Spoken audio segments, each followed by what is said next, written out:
있고요. 그 가운데서 예정에 관한 하나님의 예정에 관한 말씀이 이 에베소에 나오기 때문에 예정론을 공부한다 그러면 에베소 1장 3절부터 14절을 반드시 공부하는 거예요. 왜? 예정론의 본문으로 가장 많이 인용되는 것이 여기고, 그 다음에 두 번째는 요한복음 6장과 10장이에요.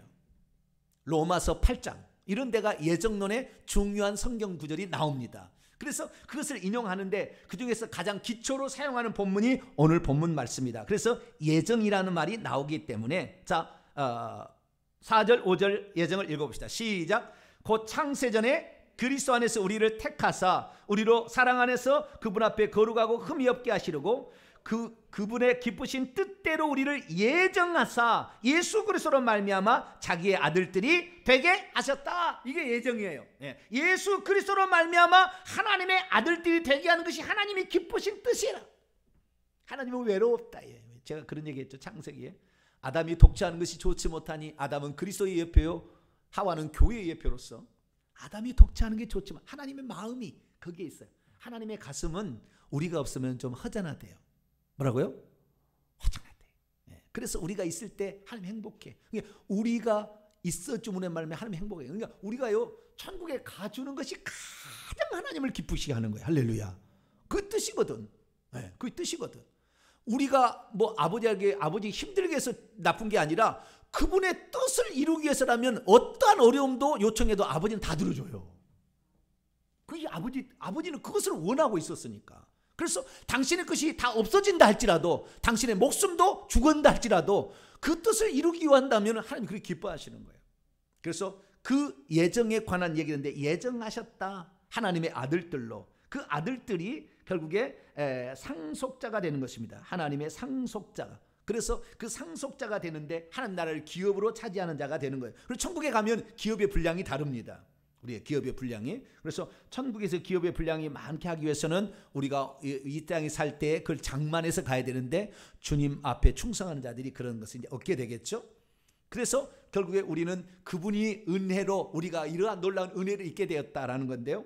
자, 우리가 여기서 예정론에 이제 정리를 하는데, 지난 시간에 예정론의 5가지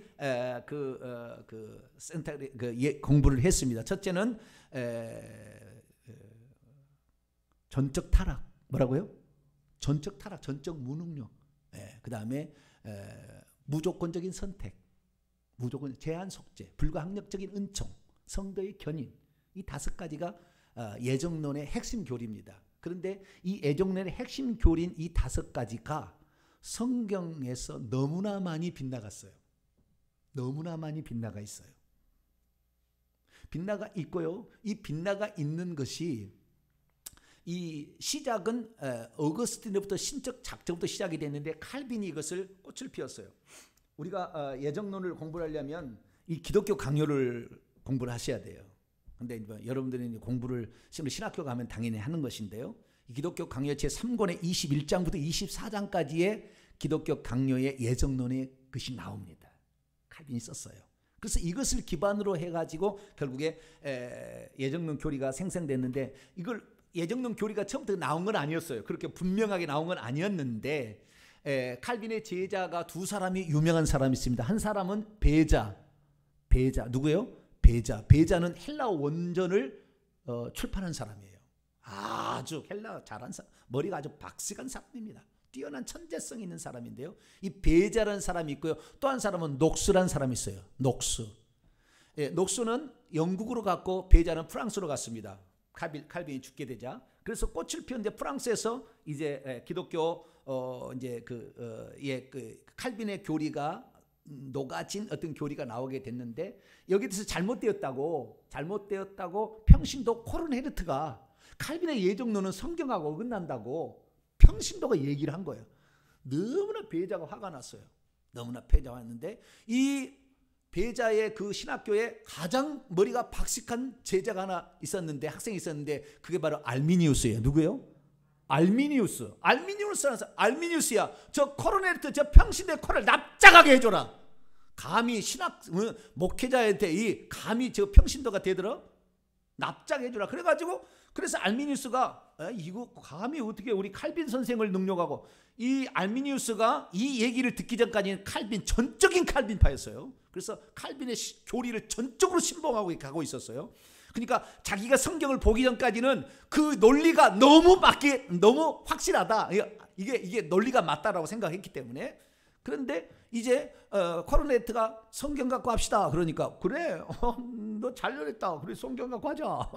그래가지고 예정론 교리에 이 칼빈의 21장부터 보게 되면 예화를 어느 것 때문에 야곱과 에서를 갖고 와서 예정론 교리를 만들어가요. 그래서 로마서 9장, 10장, 11장에도 예정론 그 교리의 핵심적인 많은 부분이 나오는데, 에서와 야곱의 그 부분을 가지고 해서 하나님이 아직 태어나기도 전에 야곱을 선택하고 에서는 버리기로 했다, 이게 나온다는 거예요. 그래서 하나님 예정을 미리 우리가 이 땅에 태어나기도 전에 예정이 다 돼 있다라는 얘기를 하기니까 공부를 해야 되겠다 해가지고 로마서 9장을 읽어봤더니 예정론 놀이가 그게 아니었어요.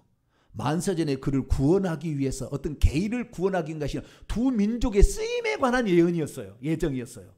제가 목사로서 쓰임 받도록 예정되어 있었을까요? 안 되어 있었을까요?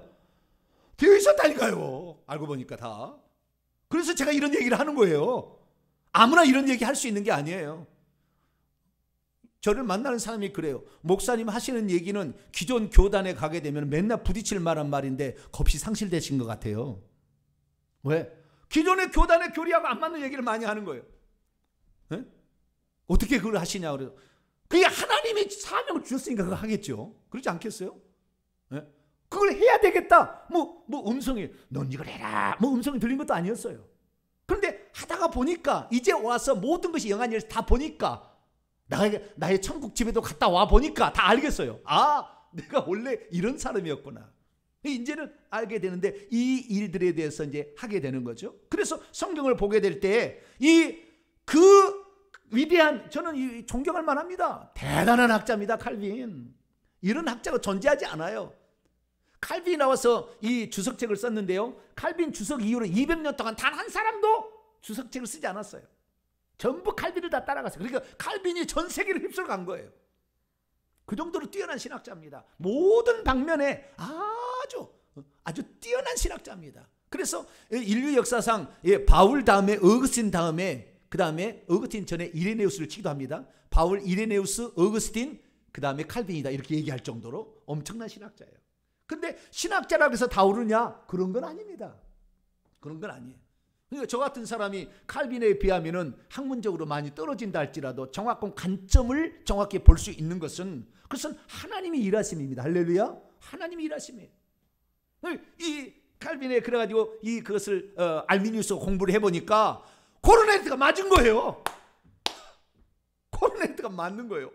코르네트가 너 지대로 얘기했네. 그래가지고 거기에 반기를 드니까 배자가 고마루스라는 사람한테 알미니우스를 또 대적해라 그래요. 고마루스하고 이제 알미니우스 둘이 싸운 거예요.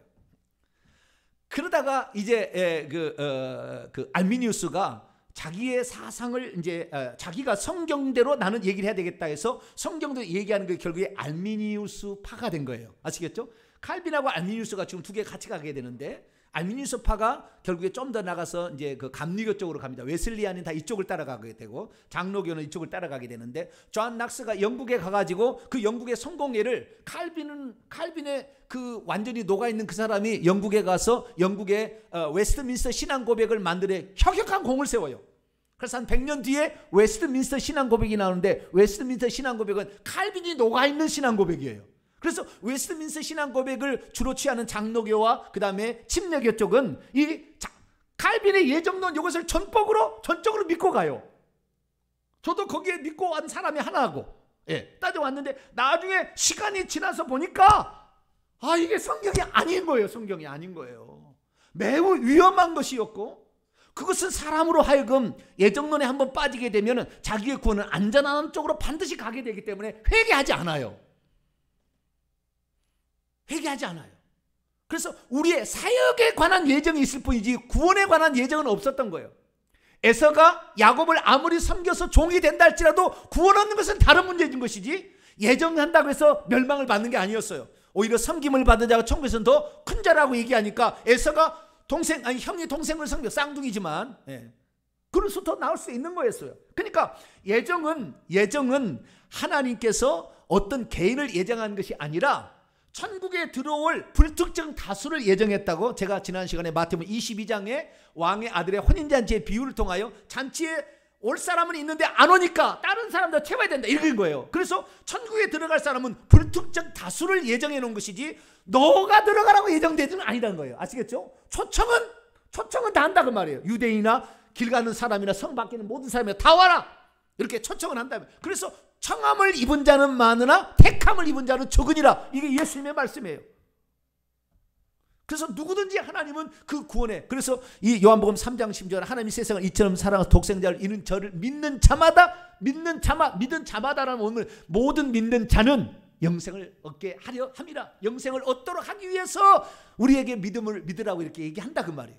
그래서 우리가 누구든지 믿고 그 다음에 회개를 하게 되면 예정 안으로 들어갑니다. 할렐루야. 예정의 불특정 다수 안으로 내가 들어가는 거예요. 근데 죽을 때 결국에 결정되는 거예요. 그 전에부터 우리가 예수 그리스도를 믿어서 죄사함을 받게 되고 우리가 성령을 받게 되면 성령이 들어오게 될 때, 여러분 예수 믿어도 성령이 들어올 시간이 있어요. 약간의 차이가 있습니다. 믿는 순간에 들어온 게 아니고 믿고 나서 들어온 거예요. 그래서 성령 세례를 받으라 이렇게 얘기하는 것이 그냥 무슨 방언 이게 아니고 그 성령이 내 안에 들어와야 되는 거예요. 근데 그 성령이 들어올 때까지 약간의 시간적인 게 있습니다. 믿는 당일날 들어온 게 아니고, 그럴 수도 있겠지만 어떤 사람은 1년, 2년, 10년도 걸려요. 10년로 성령이 들어와야 돼요. 그래서 성경에 보면 성령이 없는 자녀라는 말도 나와요. 왜? 믿기는 믿었으나 아직 성령이 없는 사람이 있어요. 그 사람은 생명체 이름이 기록이 안 됩니다. 그래서 우리가 예수 그리스도를 믿어서 요한복음 3장에 거듭나게 된다는 것은, 중생이라는 것은 하나님의 생명이 내게 덧대어진 것을 중생이라고 그러는 거예요. 그러니까 내가 부모로부터 육체의 생명을 얻은 것과 하늘의 생명을 얻은 것을 합쳐서 우리의 생명이 이 육체의 생명과 영혼의 생명이 합쳐질 때 그때 거듭난 거예요. 할렐루야. 그 생명이 더해져야 되는 거예요. 성령이 들어와야 돼요. 성령이 생명의 성령이니까. 그래서 그 성령을 받은 자는 생명체 이름이 기록됩니다. 기록되는 거예요. 기록돼서 한번 기록되면 영원히 기록될 수도 있어요. 그러려고 기록된 거죠. 하나님 자녀가 된 겁니다. 우리는 양으로 태어나지 않아요. 전부 염소로 죄인으로 태어나는 거예요. 아담의 본성을 가진 죄인으로 태어나지만 거기에서 말씀을 듣고 회개함으로 양이 되어가는 겁니다. 할렐루야. 양이 되어가서 어느 날 양이 딱 되었다 그러면 생명체 이름이 기록돼요. 그러나 그 양이 그 주인을 버리고 자기 마음대로 가면 결국에 그는 사단의 밥이 되어서 결국에 언젠가는 죽게 된다 그 말이에요. 그렇기 때문에 우리는 주께 붙어 있어야 됩니다. 할렐루야. 말씀 안으로 와야 되고 예수 그리스도 안으로 와야 되는 거죠. 그래서 예수 그리스도 우리가 그분을 계속 붙잡고 있게 되면 죽을 때에 그 사람의 이름이 생명책에서 기록이 되지, 생명이 지어지지 않는 사람은 천국에 들어갑니다.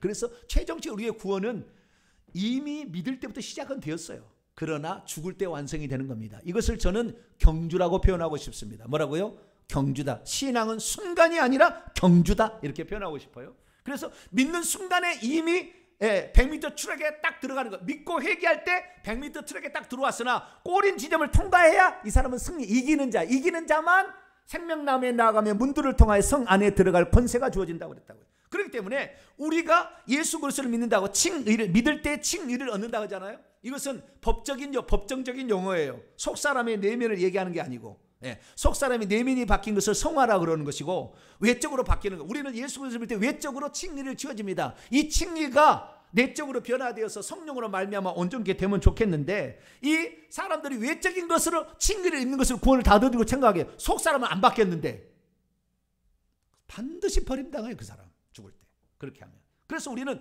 외적으로 그리스도로 옷 입은 것을 가지고 구원이 완성되었다, 절대 그렇게 평가하지 말기 바랍니다. 그래서 야고보 장로는 행함이 없는 믿음은 죽음이다. 그 믿음이라 할 수, 그 외적인 옷을 입었다는 것 가짜다 그거.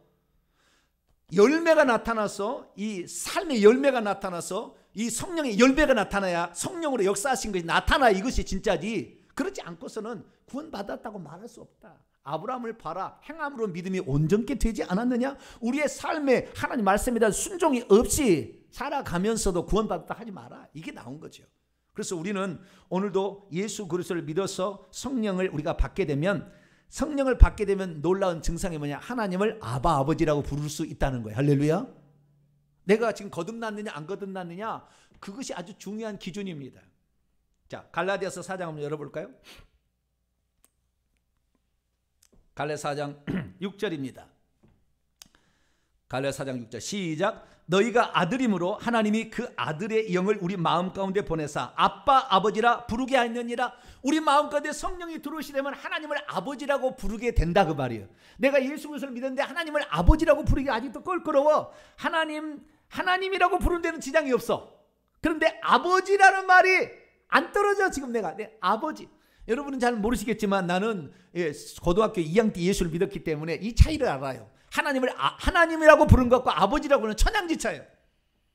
처음부터 아버지라고 안 불러져요. 안 불러집니다. 하나님이라고는 불러져. 신적 존재로서 하나님이라고 불러지지만 아버지라고는 안 불러진다고요. 자, 로마서 8장을 또 넘어갑시다. 로마서 8장 15절입니다. 로마서 8장 15절 16절 읽습니다. 시작. 너희는 다시 무서워하는 종의 영을 받지 아니하고 양자의 영이라 양자 삼는 영이에요. 우리는 하나님의 양자로 들어간 것이지 친자가 아닙니다. 친자는 예수 그리스도뿐이에요. 양자의 영을 받았으므로 우리가 아빠 아버지라고 부르짖느니라. 너희가 친히 우리의 성령이 친히 우리의 영과 더불어 우리가 하나님의 자녀인 것을 증언. 성령이 들어오심으로 생명이 들어와 가지고 하나님 자녀로 태어나게 되면 아빠라고 부르기 시작하는 거예요. 처음에는 아빠란 말이 안 떨어지죠. 우리 애들 보세요. 아빠란 말 안 떨어지잖아요. 엄마 하다가 엄마 해도 엄마 했네. 아빠 되잖아요. 네. 아빠는 그냥 아빠라는 한마디 말에 그냥 모든 필요가 다 사라져 버려요. 할렐루야. 할배 해버리면 할아버지는 완전 뿅 가버리더만. 네. 아빠하고 차이가 더 나요. 거기는. 할배 해버리면 그냥 막 모든 게 다 그냥 다 스트레스 모든 게 해소돼 버려요. 다 끝나버려. 저도 이제 앞으로 손주를 볼 때 그러게 될 건지 지금 생각하고 기대하고 있어요. 예. 앞으로 몇 년 안에 저도 딸 빨리 시집 보내버려야 돼요. 시집 보내고. 그게 중요한 게 아닌데 지금 아빠 아버지라 부르게 된다. 이게 그냥이 아니에요. 성령이 우리 안에 있기 때문에 하는 거예요. 아시겠죠? 그것이 저는 1년 걸렸어요. 제 삶에 1년 걸렸어요. 아버지라고 하나님을 부르기까지 1년 걸렸어요. 그래서 그냥이 아니다. 우리가 그래서 그렇게 구원을 1차적으로 받았어도 완성된 건 아니다. 그래서 오늘도 경주처럼 우리는 잘 끝까지 달려갈 수 있게 되길 바랍니다. 육체의 소욕을 버리고 성령의 소욕을 차차 갈라디아 5장 16절 이하에 우리가 따라가야만이 성령의 9가지 열매를 맺고 육체의 일들을 맺지 아니하는 자가 하나님의 나라를 기업으로 받게 된다. 할렐루야. 분명히 나와 있어. 갈라디아 5장에 나와 있으니까 그대로 우리가 가야 될 줄 믿습니다.